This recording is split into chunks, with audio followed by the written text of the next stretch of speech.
Bueno, es muy importante para mí poder visibilizar mi obra en todos los lugares que pueda, así que la ayuda de la red museística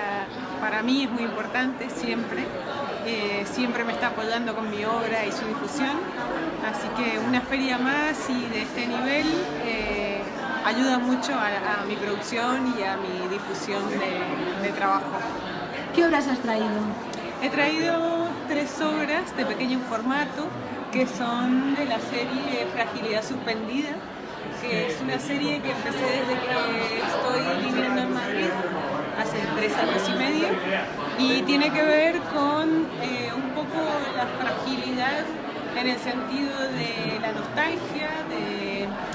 encontrar nuevos lugares, nuevos rincones, y que esos rincones también tengan que ver con los recuerdos de mis lugares en Argentina. Entonces es como una fragilidad, pero que a la vez está suspendida en cierto sentido porque está como en un stand-by de una cuestión entre que quiero volver, pero no quiero volver porque quiero experimentar otras cosas en otros lugares. Y además también se refleja en algunos retratos en los que las miradas de las mujeres, generalmente mujeres, esa fragilidad está suspendida, o sea, como suspendida en el sentido de que no hay fragilidad, son miradas fuertes. Y bueno, trata sobre paños que me hacen recordar a mi familia, a mi madre, a mis abuelas,